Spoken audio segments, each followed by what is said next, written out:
Business Studies Part 1 Class 11 Classification of Business Activities. Our next topic is Classification of Business Activities. तो अब हम कैसे business activities को classify करेंगे? Let's see. जो बिजनेस एक्टिविटीज़ होती है ना, उसको हम दो कैटेगरीज में क्लासीफाई करते हैं. One is industry and other one is commerce, right. तो बिजनेस एक्टिविटीज़ को हम दो पार्ट्स में क्या करते हैं, क्लासीफाई करते हैं. एक होता है इंडस्ट्री और दूसरा क्या होता है, कॉमर्स होता है. अब इंडस्ट्री क्या होती है? इंडस्ट्री एक ऐसा प्लेस होता है जहाँ पे गुड्स एंड सर्विसेज को प्रोड्यूस किया जाता है.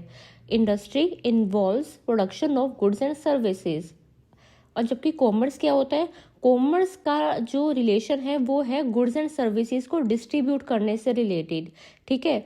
Whereas commerce is concern with distribution of goods and services.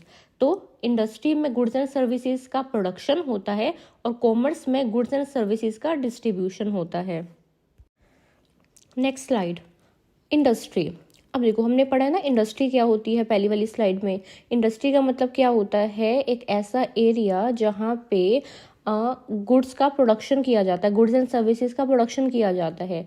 So industry refers to economic activity. मतलब इंडस्ट्री भी क्या है कि इकोनॉमिक एक्टिविटीज में आती है, मतलब which is related to earn money, which are connected with conversion of raw material into useful goods. मतलब इंडस्ट्री क्या करती है, कन्वर्ट करती है रॉ मटेरियल को फिनिश गुड्स में. Activities related to production and processing as well as activities related to rearing and reproduction of animals और other living species are included in industry. तो देखो, एक्टिविटीज जो प्रोडक्शन करने से रिलेटेड होती है, राइट, ठीक है, किसी चीज़ को प्रोड्यूस करने से या फिर प्रोसेस करने से या फिर रियरिंग. रियरिंग का मतलब क्या होता है, जो भी हमारे एनिमल्स होते हैं हम उनकी केयर करते हैं ना फार्म में, तो वो चीज़ भी इंडस्ट्री में आती है. एंड रिप्रोडक्शन जो होती है एनिमल्स की और अदर लिविंग स्पीशीज़ की, ये सारी चीज़ें इंडस्ट्री में आती है, राइट. प्रोडक्शन, प्रोसेसिंग, रियरिंग और जो रिप्रोडक्शन होता है एनिमल्स का, वो सब किस में आते हैं, इंडस्ट्री के अंडर ही आता है. अब पर्पस क्या है, द पर्पस ऑफ इंडस्ट्री. एक इंडस्ट्री का पर्पस होता है एक फॉर्म यूटिलिटी क्रिएट करना. फॉर्म यूटिलिटी का मतलब होता है किसी भी चीज़ को किसी एक फॉर्म में लेके आना, राइट. अब एक शुगर केन है, ठीक है, शुगर केन से हम शुगर केन को हम शुगर में कन्वर्ट करते हैं. तो शुगर अपने आप में एक फॉर्म है, ठीक है, जिसको हम कंज्यूम कर सकते हैं. तो जो पर्पस होता है इंडस्ट्री का वो क्या होता है, फॉर्म यूटिलिटी को क्रिएट करना. अब फॉर्म में कैसे आएगा कोई चीज़, जब हम उसका कन्वर्जन करेंगे, जब हम रॉ मटेरियल को कन्वर्ट करेंगे यूजफुल फॉर्म में, राइट, और उसको फिनिश प्रोडक्ट्स बनाएंगे. एक इंडस्ट्री जो है वो प्रोड्यूस करती है कंज्यूमर गुड्स भी और कैपिटल गुड्स भी. तो जो प्रोडक्शन होता है गुड्स का, उन गुड्स में दोनों गुड्स आ जाते हैं, कंज्यूमर गुड्स भी और कैपिटल गुड्स भी. कंज्यूमर गुड्स कौन से होते हैं, कंज्यूमर गुड्स वो गुड्स होते हैं जो कंज्यूमर डायरेक्टली कंज्यूम करता है. जैसे कि ब्रेड वो डायरेक्ट कंज्यूम कर जाएगा, उसमें किसी भी तरीके की कोई प्रोसेसिंग नहीं होगी. बटर कंज्यूमर लेके आएगा और बटर खुद कंज्यूम करेगा. क्लॉथ को डायरेक्ट वो कंज्यूम करेगा. तो इसको क्या बोलते हैं, कंज्यूमर गुड्स बोलते हैं. अब कैपिटल गुड्स कौन से गुड्स होते हैं, कैपिटल गुड्स वो गुड्स होते हैं जिन गुड्स को आगे फर्दर प्रोडक्शन में हम यूज करते हैं, राइट. For example machinery. अब मशीनरी भी एक क्या है, एक फॉर्म में है, राइट, एक फिनिश प्रोडक्ट्स है, बट इसको हम फर्दर प्रोडक्शन में यूज कर रहे हैं, तो इसको कैपिटल गुड हम बोलेंगे. सीमेंट भी क्या है, कैपिटल गुड है, इसको भी हम आगे फर्दर प्रोडक्शन में यूज करते हैं. तो इंडस्ट्री में जिन गुड्स का प्रोडक्शन किया जाता है उन गुड्स में दोनों गुड्स आ जाते हैं, कंज्यूमर गुड्स भी और कैपिटल गुड्स भी. अब इस इमेज में देखो, स्टार्टिंग में क्या है, शुगर केन को क्या किया गया, हार्वेस्ट किया गया. हार्वेस्ट क्या होता है, हार्वेस्ट में फार्मर्स जो होते हैं इसको फार्म से कलेक्ट करके लाते हैं, राइट. उसके बाद हमने क्या किया, इसका ट्रांसपोर्टेशन कर दिया. अब ये ट्रांसपोर्ट होके कहाँ पे आ गई, इंडस्ट्री में आ गई. इंडस्ट्री में जो है इसका जूस एक्सट्रैक्ट किया गया है, जूस निकाला गया, राइट. उसके बाद इवेपोरेशन प्रोसीजर इस पे लगाया गया. इवेपोरेटेड में क्या होगा, जो भी ये जूस निकल के आया है, हाँ, इसको हम क्या करते हैं, बॉईल करते हैं. हीटिंग प्रोसीजर इस पे हम अप्लाई करते हैं. उसके बाद जो भी हीटिंग प्रोसीजर के बाद जो जूस पेंडिंग रह गया उसको हम ये सेंट्रीफ्यूज मशीन्स में डाल देते हैं. इसमें क्या होगा, इसमें जो मशीन्स होती है इतनी तेज़ी से घूमती है कि इसमें जो लिक्विड पार्टिकल्स होते हैं और जो सॉलिड पार्टिकल्स होते हैं वो अलग अलग हो जाते हैं। अब सेंट्रीफ्यूज के बाद ये जाएगी रिफाइनिंग प्रोसेस में। रिफाइनिंग में क्या होगा, रिफाइनिंग में जो भी इम्प्योरिटीज़ है, ठीक है, जो भी डस्ट है उस शुगर में, वो क्या हो जाएगी, वो क्लीन हो जाएगी, ठीक है, वो सेपरेट हो जाएगी। उसके बाद ये क्या हो जाएगा, शुगर प्रोडक्ट्स बन जाएंगे। ठीक है, ये क्लियर हो गया। इस तरीके से जो शुगर केन है वो शुगर में कन्वर्ट की जाती है। अब सेकंड वाली इमेज देखो, देखो ये तो ट्रांसपोर्टेशन की है। ये तो शुगर केन जो है ये कहाँ पे जा रही है, फैक्ट्रीज के अंदर जा रही है। और ये फैक्ट्री के अंदर का क्या होता है, इंडस्ट्री के अंदर का ये लेआउट होता है, जो थर्ड वाली पिक्चर है। अब इंडस्ट्री को हम क्या करते हैं, 3 पार्ट्स में डिवाइड करते हैं, ठीक है। मतलब इंडस्ट्री जो होती है वो 3 टाइप की होती है, that is primary industry, secondary industry and tertiary industry. Tertiary industry को हम सर्विस सेक्टर भी बोलते हैं। अब इस पिक्चर में देखिए, जो प्राइमरी सेक्टर है जिसको हम एग्रीकल्चर सेक्टर भी बोलते हैं, ये प्रोड्यूस करता है नेचुरल गुड्स। सेकेंडरी जिसको हम इंडस्ट्रियल सेक्टर बोलते हैं, ये प्रोड्यूस करता है मैन्युफैक्चर गुड्स। और जो टर्शरी है जिसको हम सर्विस सेक्टर बोलते हैं, ये क्या करता है, ये दूसरे सेक्टर्स की डेवलपमेंट में हेल्प करता है। Next, primary industry. अब प्राइमरी इंडस्ट्री क्या होती है, this includes all those activities which are concern with the extraction and production of natural resources and reproduction and development of living organisms, plants etcetera. अब देखो, primary industry में वो सारी activities आएगी जिसमें हम नेचुरल रिसोर्सेज को एक्सट्रैक्ट करते हैं। एक्सट्रैक्ट का क्या मतलब होता है, उसको हम निकालते हैं नेचुरल रिसोर्सेज को। फॉर एग्जाम्पल, कोल जो होता है, कोल को हम कैसे लैंड में से निकालते हैं, ठीक है, लैंड को अंदर तक डिग करके, ठीक है। ऑयल को भी लैंड से निकालते हैं हम, मिनरल्स जो होते हैं, ठीक है। तो प्राइमरी इंडस्ट्री में वो एक्टिविटीज आती है जिसमें एक्सट्रैक्शन करा जाता है। मतलब ये जो रिसोर्सेज होते हैं इनको हम नेचर में से कलेक्ट करते हैं, ठीक है। एंड रिप्रोडक्शन का आपको मतलब पता होगा। फॉर एग्जाम्पल, एनिमल्स जो आगे फर्दर बर्थ देते हैं, ठीक है। And development of living organisms, यहाँ पे लिविंग ऑर्गेनिजम्स को डेवलप किया जाता है और प्लांट्स को। एग्जाम्पल कौन सा आएगा एक्सट्रैक्शन का, जैसे कि कोल, ऑयल, मिनरल्स, ये सारे जो रिसोर्सेज होते हैं ये हमें लैंड से तो मिलते हैं। हम इसको लैंड से ही क्या करते हैं, एक्सट्रैक्ट करते हैं, लैंड को डिग करके अंदर तक, ठीक है। फिर क्या होता है, हमें कोल, ऑयल एंड मिनरल्स जो है वो हम मिलते हैं। अब प्राइमरी इंडस्ट्री जो होती है वो डिवाइडेड होती है, एक होती है एक्सट्रैक्टिव इंडस्ट्री, एक होती है जेनेटिक इंडस्ट्री। अब देखो, एक्सट्रैक्टिव नाम से पता चल रहा है जिसमें हम जो रिसोर्सेज होते हैं, नेचुरल रिसोर्सेज होते हैं, ठीक है, उसको हम नेचर से एक्सट्रैक्ट करते हैं। सो दिस इंडस्ट्री एक्सट्रैक्ट और draw products from natural resources. तो इस इंडस्ट्रीज में हम एक्सट्रैक्ट करते हैं प्रोडक्ट्स को नेचुरल रिसोर्सेज से।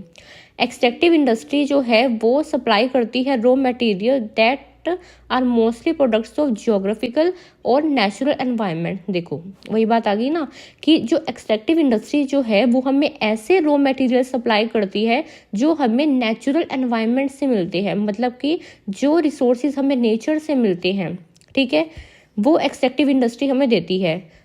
फॉर एग्जाम्पल, अब एक्सट्रैक्टिव इंडस्ट्री के एग्जाम्पल क्या है, एग्रीकल्चर से हमें क्रॉप्स मिलती हैं, माइनिंग से मिनरल्स मिलते हैं, फॉरेस्ट्री से हमें वुड मिलती है, फिशिंग से फिश मिलती है, ठीक है। ये सारे एग्जाम्पल्स किसके हैं, एक्सट्रैक्शन बिजनेस के हैं, क्योंकि ये जितने भी रिसोर्सेज हैं ये हमें नेचर से मिल रहे हैं, हमारे नेचुरल और ज्योग्राफिकल एनवायरनमेंट से मिल रहे हैं।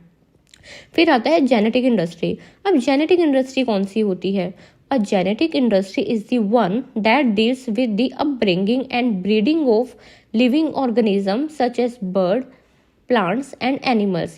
अब देखो, जेनेटिक इंडस्ट्री वो इंडस्ट्री होती है जिसमें क्या करा जाता है, अपब्रिंगिंग करी जाती है, मतलब पालन पोषण किया जाता है लिविंग ऑर्गेनिजम्स का, उनको ब्रीड किया जाता है, जैसे कि बर्ड्स, प्लांट्स और एनिमल्स, ठीक है।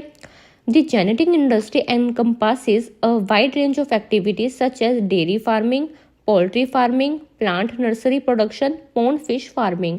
तो जेनेटिक इंडस्ट्री में जो है वो एक्टिविटीज आती है जैसे कि डेयरी फार्मिंग, डेयरी जहाँ पे लाइव स्टॉक को रखा जाता है, पोल्ट्री, ठीक है, plant nursery production and pond fish farming. ये मतलब जितने भी जो एनिमल से, बर्ड से, प्लांट से रिलेटेड होते हैं वो जेनेटिक इंडस्ट्री में आते हैं। अब ये बात क्लियर होगी। देखो, प्राइमरी इंडस्ट्री वो इंडस्ट्री होती है जिसमें हम क्या करते हैं, नेचुरल रिसोर्सेज को लेते हैं, ठीक है, उनको एक्सट्रैक्ट करते हैं। अच्छा, जैसे कि कोल, ऑयल और मिनरल को हम एक्सट्रैक्ट करते हैं। अब प्राइमरी इंडस्ट्री दो टाइप की होती है, एक होती है एक्सट्रैक्टिव इंडस्ट्री और एक होती है जेनेटिक इंडस्ट्री। एक्सट्रैक्टिव इंडस्ट्री वो होती है जिसमें हम जो रिसोर्सेज होते हैं, जो रॉ मटेरियल होते हैं, वो नेचर से लेते हैं, हम अपने नेचुरल और ज्योग्राफिकल एनवायरनमेंट से लेते हैं। For example crops, woods, fish, right.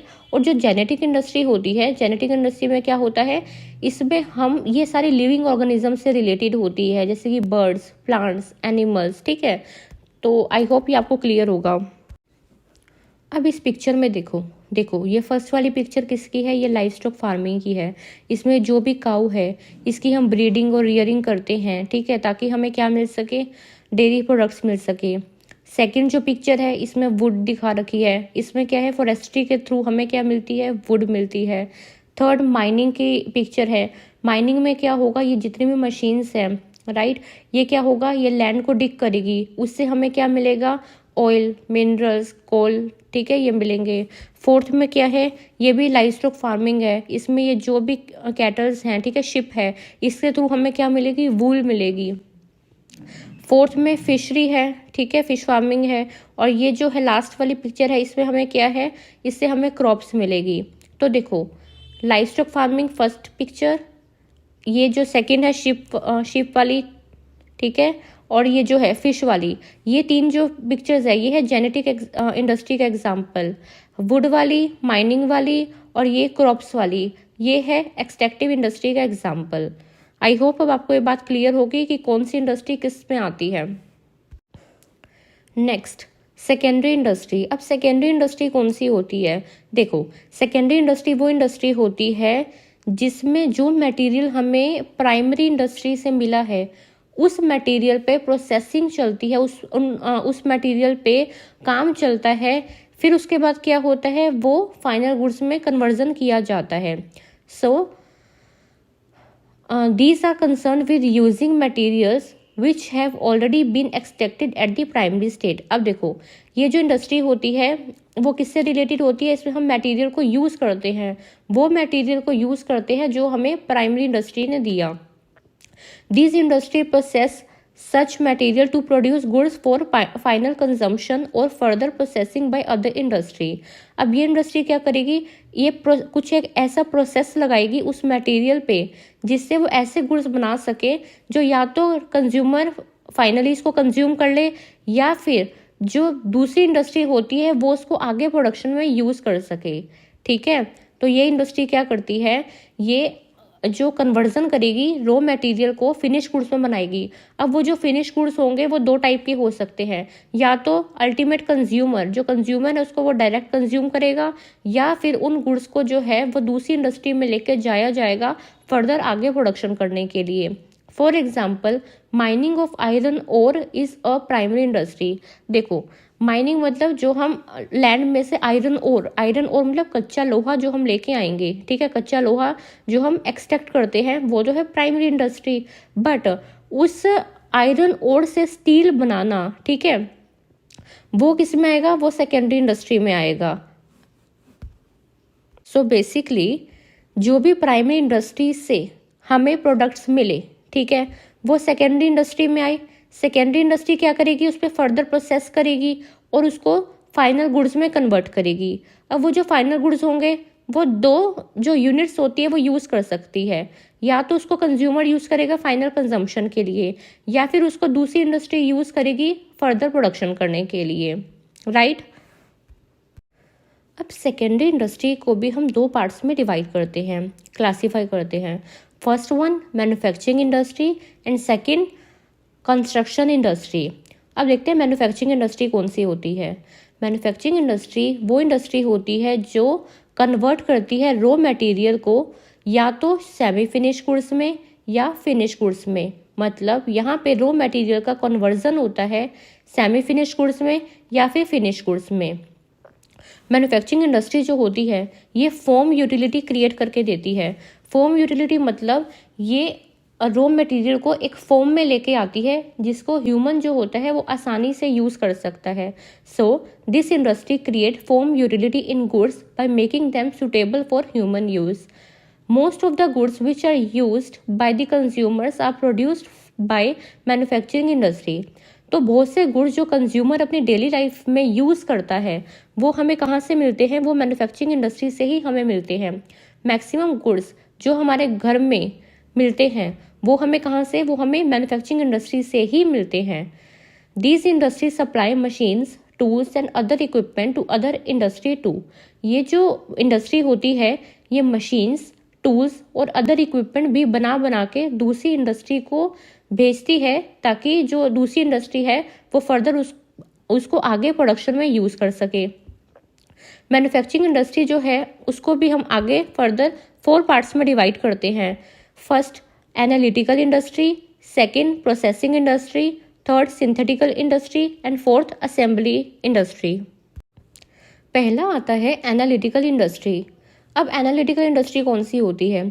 देखो, in this industry a product is analysed and many products are received as final products.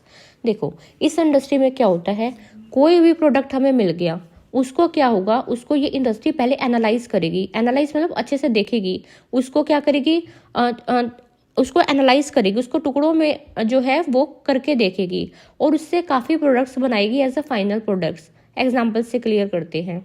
For example, जो क्रूड ऑयल होते हैं, क्रूड ऑयल का मतलब जो कच्चा तेल हमें मिलता है, ठीक है, अगर हम उसको एनालाइज करें, आगे डिवाइड करें तो उससे हमें कौन कौन से फाइनल प्रोडक्ट्स मिल सकते हैं.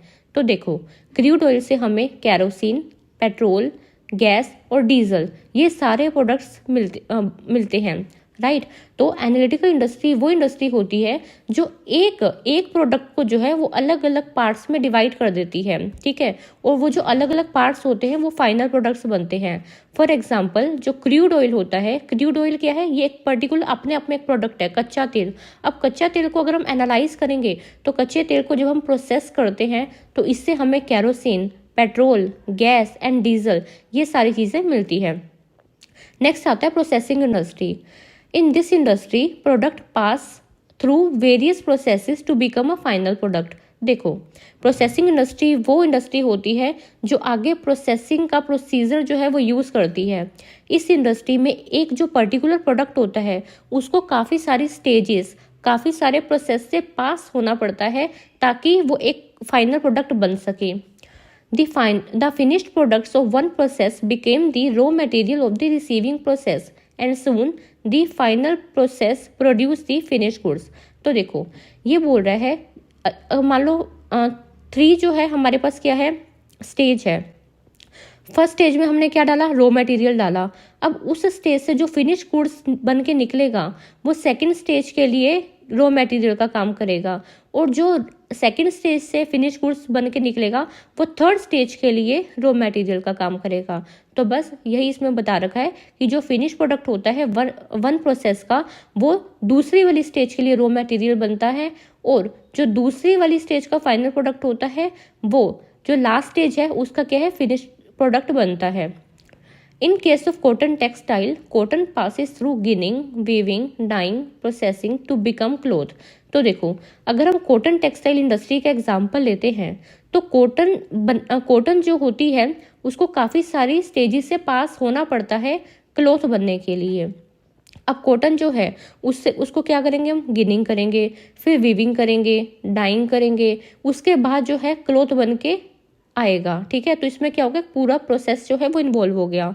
शुगर इंडस्ट्री और जो पेपर इंडस्ट्री होते हैं वो भी प्रोसेसिंग इंडस्ट्री के क्या होते हैं, एग्जाम्पल होते हैं. अब शुगर इंडस्ट्री आपने देख ही लिया होगा, मैंने आपको पहले जो पिक्चर थी उसमें बताया था कि जो शुगर इंडस्ट्री में होता है वो शुगर केन से शुगर तक जाने में कितने सारे प्रोसेस जो है वो इन्वॉल्व होते हैं. तो वो प्रोसेसिंग इंडस्ट्री का ही क्या था, एग्जाम्पल था.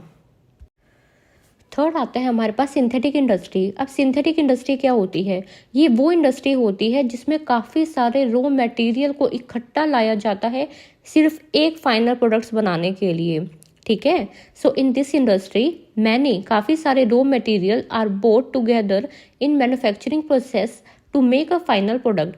तो काफ़ी सारे रॉ मटेरियल को आपस में इकट्ठा किया जाता है, ठीक है, ताकि एक फाइनल प्रोडक्ट बन सके। अब एग्जाम्पल देखो, in manufacturing cement, rocks, gypsum, coal etcetera are required. तो सीमेंट को बनाने में हमें क्या क्या चाहिए होता है? हमें रॉक, छोटे छोटे पत्थर चाहिए होते हैं, जिप्सम चाहिए होता है, कोल चाहिए होता है। Soap making, paints are other example of synthetic industry. तो बेसिकली सिंथेटिक इंडस्ट्री वो होती है जिसमें काफ़ी सारे रॉ मटेरियल को इकट्ठा किया जाता है सिर्फ एक फाइनल प्रोडक्ट बनाने के लिए। रॉक, जिप्सम, कोल, ये अलग अलग रॉ मटेरियल हो गए, इन सबको इकट्ठा किया जाएगा सिर्फ एक सीमेंट बनाने के लिए। फोर्थ आती है असेंबली इंडस्ट्री। असेंबलिंग इंडस्ट्री कौन सी इंडस्ट्री होती है? It assemble different components parts to make a new product as in the case of television, car, computer, ठीक है। तो इन असेंबलिंग इंडस्ट्री में क्या किया जाता है? जो अलग अलग कंपोनेंट्स होते हैं उसको असेंबल किया जाता है। असेंबल का मतलब क्या होता है? कलेक्ट, इकट्ठा किया जाता है। तो जब हम अलग अलग कंपोनेंट्स को इकट्ठा करेंगे उससे हम क्या करेंगे? एक न्यू प्रोडक्ट बनाएंगे। फॉर एग्जाम्पल कार के केस में हम क्या करेंगे? सीट्स, स्टील, व्हील्स, राइट, ये सारी चीज़ें इकट्ठे करके क्या बनेंगे? ये कंपोनेंट हो जाएंगे और कंपोनेंट से क्या बनेगी? कार बनेगी। तो बेसिकली असेंबलिंग इंडस्ट्री में अलग अलग कंपोनेंट्स को इकट्ठा करके हम एक न्यू प्रोडक्ट बनाते हैं। अब आता है construction industry. These industries are involved in the construction of building, dams, bridges, roads as well as tunnels and canals.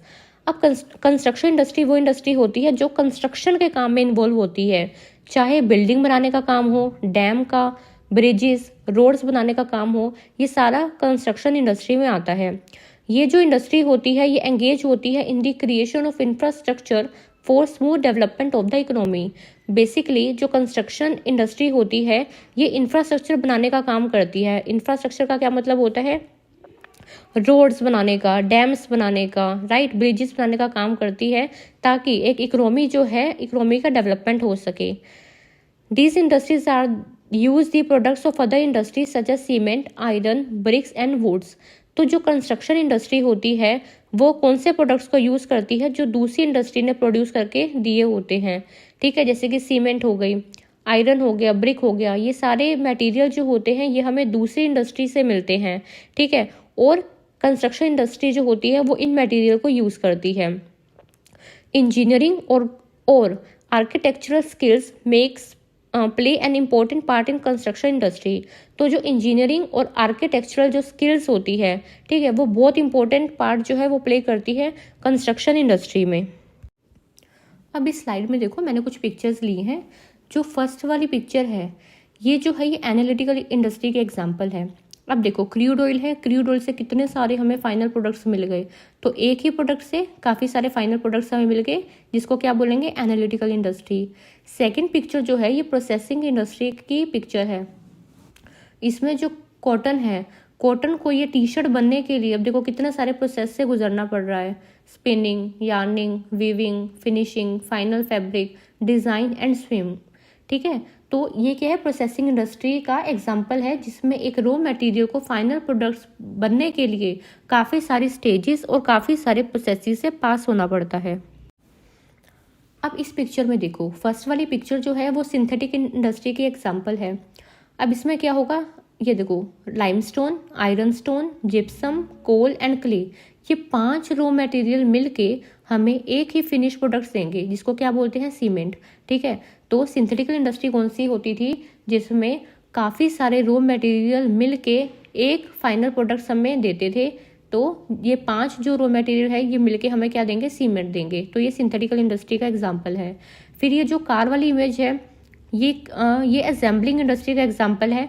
अब ये जितने सारे कंपोनेंट्स पड़े हैं, व्हील, चेयर्स, स्टीयरिंग, ठीक है, ये सारे कंपोनेंट्स को हम क्या करेंगे? असेंबल करेंगे, इकट्ठा करेंगे और इससे जो है फाइनल प्रोडक्ट बना देंगे जो कि क्या है? कार है।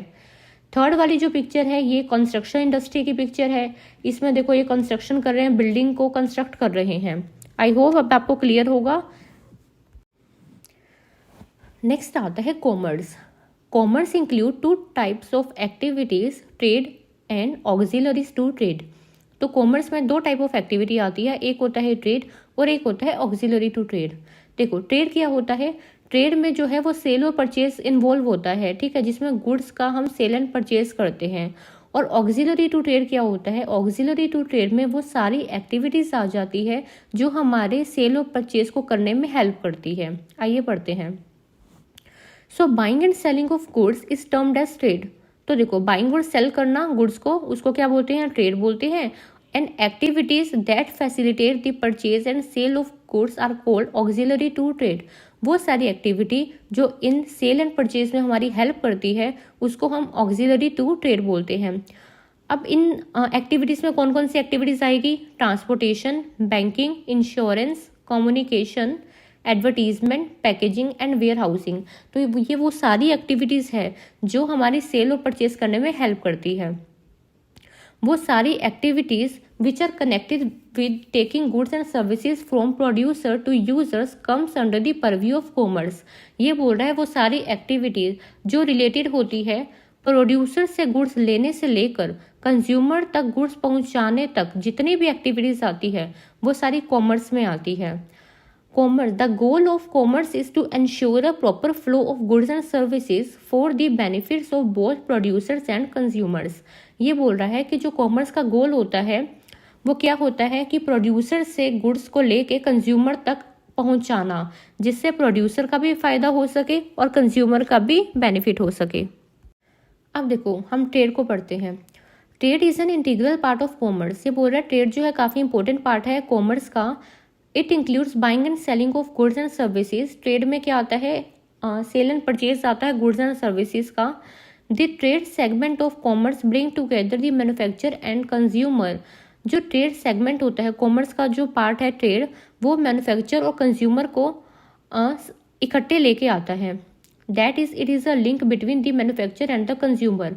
तो ट्रेड जो होता है वो मैन्युफैक्चर और कंज्यूमर को लिंक करता है, उनको जोड़ता है। Trade can be classified into two types. अब ट्रेड जो होता है वो दो टाइप्स का होता है, इंटरनल ट्रेड और एक्सटर्नल ट्रेड। इंटरनल ट्रेड कौन सा होता है? Internal trade it refers to buying and selling of goods और services within the geographical boundaries of a country. तो अगर हम गुड्स का और सर्विसेज का सेल और परचेज अपनी ही कंट्री में कर रहे हैं, अपनी कंट्री की बाउंड्रीज में कर रहे हैं, तो उसको हम इंटरनल ट्रेड बोलेंगे। It is also known age home trade और डोमेस्टिक ट्रेड। इंटरनल ट्रेड को हम होम ट्रेड भी बोलते हैं और डोमेस्टिक ट्रेड भी बोलते हैं। इंटरनल ट्रेड में goods and services are brought and sold in the home currency only.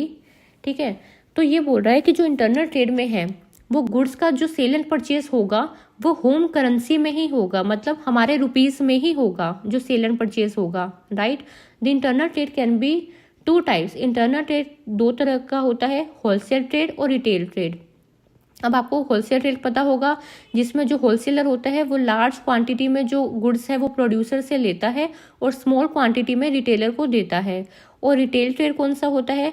Retail trade जो होता है वो होलसेलर से, जो रिटेलर होता है वो होलसेलर से गुड्स लेता है स्मॉल क्वांटिटी में और कंज्यूमर को जो है उनकी नीड्स के अकॉर्डिंग देता है। नेक्स्ट आता है external trade. When the buying and selling of goods and services is beyond the geographical limits of the country, it is called external trade. तो देखो, यही अगर हम बाइंग एंड सेलिंग की जो एक्टिविटीज़ हैं ये हम अपने इंडिया से बाहर करेंगे, अपनी कंट्री से बाहर करेंगे, अपनी जियोग्राफिकल बाउंड्री से बाहर करेंगे, तो उसको हम एक्सटर्नल ट्रेड बोलेंगे। It is also known as trade between two और मोर कंट्रीज। इसको हम क्या, जब दो या दो से ज़्यादा कंट्री के बीच में ट्रेड होता है, जब दो या दो से ज़्यादा कंट्रीज़ के बीच में ट्रेड होता है उसको हम एक्सटर्नल ट्रेड बोलते हैं। एक्सटर्नल ट्रेड में जो मार्केट होती है काफ़ी वाइड हो जाती है। क्यों? क्योंकि अब ये इसमें काफ़ी सारी कंट्रीज इन्वॉल्व हो गई है, तो मार्केट क्या हो गई है? वाइड हो गई है। एक्सटर्नल ट्रेड जो है वो तीन टाइप के होते हैं, एक्सपोर्ट, इम्पोर्ट एंड एंट्रीपोर्ट। एक्सपोर्ट क्या होता है?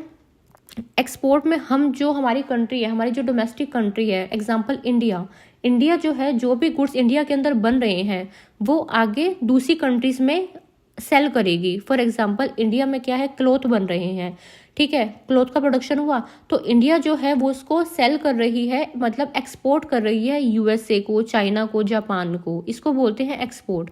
इम्पोर्ट का मतलब होता है खरीदना। अगर इंडिया जो है वो इम्पोर्ट करेगी गुड्स को, सर्विसेज को दूसरी कंट्री से परचेज करेगी तो उसको बोलते हैं इंपोर्ट। तो जब डोमेस्टिक कंट्री जो है ठीक है, हमारी खुद की कंट्री जब परचेज करती है गुड्स एंड सर्विसेज को बाहर वाली कंट्री से तो उसको इम्पोर्ट बोलते हैं। एंट्री पोर्ट का क्या मतलब होता है? एंट्री पोर्ट में जो डोमेस्टिक कंट्री होती है जैसे कि इंडिया पहले गुड को क्या करेगी? इम्पोर्ट करेगी। फॉर एग्जाम्पल इंडिया ने क्या करा? शुगर, ठीक है, शुगर जो है वो कहाँ से मंगवाई? वो चाइना से इम्पोर्ट करी, पहले परचेज किया, फिर उसको क्या है, उसको थोड़ा सा उसकी पैकेजिंग करके अपना लेबल लगा के उसको क्या करा? आगे दूसरी कंट्री में एक्सपोर्ट कर दिया, तो उसको हम क्या बोलते हैं? एंट्री पोर्ट बोलते हैं। तो एंट्री पोर्ट में पहले जो हमारी कंट्री है वो क्या करेगी? वो इम्पोर्ट करेगी, परचेज करेगी, ठीक है, दूसरी कंट्री से, फिर उसमें थोड़ा बहुत उसमें पैकेजिंग या लेबलिंग करके उसको क्या करेगी? किसी दूसरी कंट्री को एक्सपोर्ट कर देगी, राइट। अब इस पिक्चर में देखो, एक तरफ है कंट्री ए और एक तरफ है कंट्री बी। अब क्या हुआ? कंट्री ए ने क्या किया? सेल किया गुड्स को कंट्री बी को, ठीक है, तो इसको क्या बोलेंगे? एक्सपोर्ट बोलेंगे। नेक्स्ट में कंट्री ए जो है वो परचेज कर रही है कंट्री बी से, तो इसको हम इंपोर्ट बोलेंगे। फिर आता है एंट्री पोर्ट। इसमें क्या होगा कि कंट्री ए पहले क्या करेगी? कंट्री बी से परचेज कर रही है, ठीक है, गुड्स को, फिर जो परचेज करे हुए गुड्स है उसको कंट्री सी को एक्सपोर्ट कर रही है, मतलब सेल कर रही है, तो इसको हम बोलेंगे एंट्री पोर्ट। नेक्स्ट हमारा टॉपिक आता है एड्स टू ट्रेड या फिर ऑक्सिलरी टू ट्रेड, और हम इसको सर्विसेज भी बोलते हैं। तो एड्स टू ट्रेड में वो सारी एक्टिविटीज़ आती है जो ट्रेड करने में हेल्प करती है। The activities which help in the smooth flow of trade are known as aids to trade. The activities make buying and selling of good easier. तो जो इसमें सर्विसेज आती है, जो एक्टिविटीज़ आती है, वो बाइंग एंड सेलिंग को काफ़ी ईजी कर देती है। These help in removing various hindrances of trade which arises in production and distribution of goods. तो देखो, ये जो भी सर्विसेज एड्स टू ट्रेड्स में आएगी वो जितने भी हिंड्रेंसेस होती है उनको रिमूव कर देती है। प्रोड्यूसर से जो सामान है वो कंज्यूमर तक पहुंचाने में जितने भी रुकावटें आती है वो सर्विस सेक्टर जो हमारा होता है उसको दूर करने की कोशिश करता है। अब देखो कौन कौन सी सर्विसेज आएगी। पहला आता है ट्रांसपोर्टेशन। अब ट्रांसपोर्टेशन का क्या मतलब होता है? एक जगह से सामान को लेके दूसरी जगह पर पहुंचाना, यही ट्रांसपोर्टेशन का काम होता है, right. So carrying of goods physically is transportation. अब देखो, जो हमारा कंज्यूमर है, ठीक है, वो है दिल्ली का, और जो हमारा सप्लायर है वो है कहाँ का? मुंबई का। अब मुंबई से दिल्ली में सामान कैसे आएगा? ट्रांसपोर्टेशन के थ्रू आएगा, ठीक है। ट्रांसपोर्टेशन के थ्रू ही प्रोड्यूसर जो है वो कंज्यूमर तक अपना सामान पहुंचा सकता है। तो देखो इसने कर दी ना ट्रेड करने में हेल्प। नेक्स्ट आता है कम्युनिकेशन। कम्युनिकेशन में क्या होता है? इंफॉर्मेशन का एक्सचेंज होता है, ठीक है, प्रोड्यूसर से कंज्यूमर तक। Exchange of information with each other through postal and telecommunication. अब देखो, प्रोड्यूसर ने एक प्रोडक्ट बनाया, ठीक है, अब उस प्रोडक्ट को कैसे यूज़ करना है वो कंज्यूमर को कैसे पता चलेगा? ठीक है, उसके लिए प्रोड्यूसर जो है अपने प्रोडक्ट पे एक लेबल पेस्ट करेगा, ठीक है, कि इस पर्टिकुलर प्रोडक्ट को ऐसे ऐसे यूज़ किया जाता है। फिर वो प्रोडक्ट जब कंज्यूमर के पास जाएगा, ठीक है, तो कंज्यूमर देख पाएगा कि इस प्रोडक्ट को ऐसे यूज़ करता है और उसके अकॉर्डिंग वो यूज़ करेगा प्रोडक्ट को। सो हो गया ना इन्फॉर्मेशन का एक्सचेंज।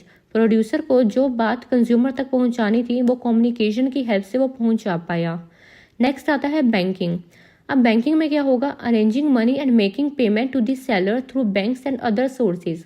अब कंज्यूमर ने कोई सामान परचेज किया सप्लायर से, ठीक है, अब सप्लायर कहाँ का है? मुंबई का है, और कंज्यूमर कहाँ का है? दिल्ली का है। अब कंज्यूमर को पेमेंट करनी है तो वो कैसे करेगा? ठीक है, आरटीजीएस, एनईएफटी, ठीक है, या फिर डिजिटल तरीके से वो पेमेंट करेगा। तो बैंकिंग भी काफ़ी इंपॉर्टेंट रोल प्ले करता है, ठीक है। नेक्स्ट आता है इंश्योरेंस।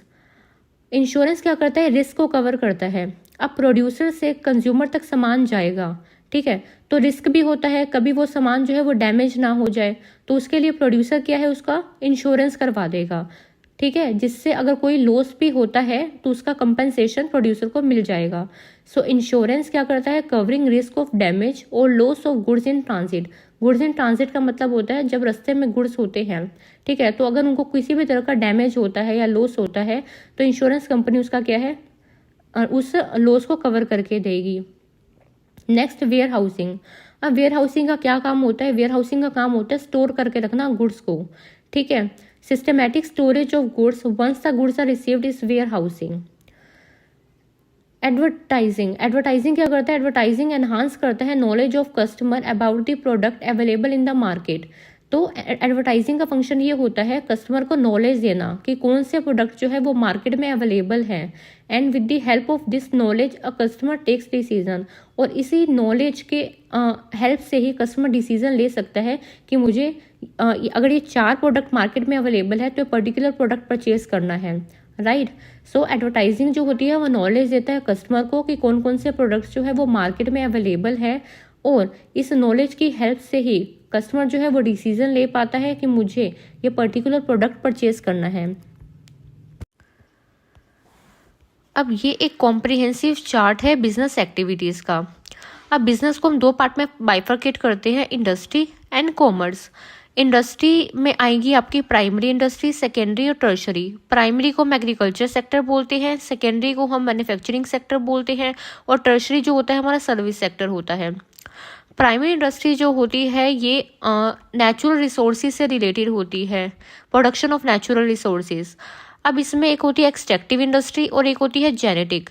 एक्सट्रैक्टिव इंडस्ट्री वो इंडस्ट्री होती है जो नेचुरल रिसोर्सेज को एक्सट्रैक्ट करने का काम करती है।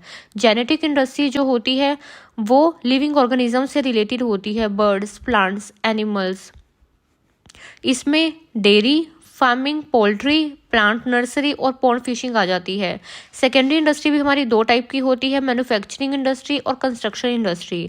मैन्युफैक्चरिंग इंडस्ट्री वो होती है जो फिनिश रॉ मटेरियल को फिनिश गुड्स में कन्वर्ट करने का काम करती है, और कंस्ट्रक्शन इंडस्ट्रीज वो होती है जो कंस्ट्रक्शन का काम करती है, जो इंफ्रास्ट्रक्चर को बनाती है।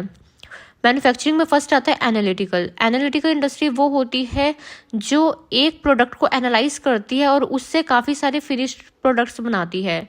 सिंथेटिकल इंडस्ट्री वो होती है जिसमें काफ़ी सारे रॉ मटेरियल बन के एक फाइनल प्रोडक्ट बनता है। प्रोसेसिंग इंडस्ट्री जो होती है वो काफ़ी सारी स्टेजेस में इन्वॉल्व होती है। असेंबलिंग इंडस्ट्री में काफ़ी सारे कंपोनेंट्स को हम असेंबल करते हैं, कलेक्ट करते हैं और फिर फाइनल प्रोडक्ट्स बनाते हैं। नेक्स्ट आता है कॉमर्स। कॉमर्स भी 2 पार्ट में डिवाइड होता है, एक होता है ट्रेड और एक होता है ऑक्सिलरी टू ट्रेड।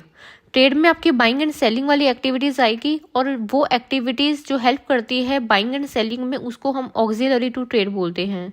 ट्रेड हमारा 2 टाइप का होता है, internal and external. Internal trade वो होता है जो विद इन दी हमारी कंट्री में होता है। एक्सटर्नल ट्रेड वो होता है जो हमारी बियॉन्ड दी नेशनल बाउंड्रीज होता है, मतलब आउटसाइड दी कंट्री होता है। इंटरनल ट्रेड में 2 आते हैं, होलसेल एंड रिटेल। होलसेल में क्या होता है? होलसेल में होलसेलर प्रोड्यूसर से गुड्स लेता है लार्ज क्वांटिटी में और उसको रिटेलर को सोल्व करता है। और रिटेलिंग में क्या होता है? रिटेलर जो होता है वो होलसेलर से परचेज करता है और कंज्यूमर को सेल करता है। एक्सटर्नल में आपके 3 पार्ट्स आते हैं, import, export and entrepreneur. Import जब हमारी खुद की कंट्री बाहर से कोई गुड्स को परचेज करती है उसको इंपोर्ट बोलते हैं। एक्सपोर्ट जब हमारी डोमेस्टिक कंट्री बाहर गुड्स सेल करती है दूसरी कंट्री में उसको एक्सपोर्ट बोलते हैं। एंटरप्रेन्योर इसमें एक कंट्री पहले गुड्स को इंपोर्ट करती है फिर उसको दूसरी कंट्री को एक्सपोर्ट करती है। ऑक्सिलरी टू ट्रेड में आपकी सर्विसेज आ जाती है। सर्विस सेक्टर होता है जिसमें ट्रांसपोर्टेशन आ जाएगा, जो गुड्स को एक जगह से लेके दूसरी जगह पे लेके जाता है। वेयर हाउसिंग गुड्स को स्टोर करने का काम करता है। इंश्योरेंस में हम जो भी गुड्स हमारे ट्रांजिट में है, जो रास्ते में है, उनको डैमेज ना हो जाए, हमारे गुड्स को लॉस ना हो जाए, उसके लिए हम इंश्योरेंस करवाते हैं, जिसमें अगर गुड्स को कोई भी लॉस होता है तो इंश्योरेंस कंपनी क्लेम करके देती है। बैंकिंग और फाइनेंस जो है ये हमें सर्विसेज देता है जो काफ़ी हेल्प करती है प्रोड्यूसर एंड कंज्यूमर की।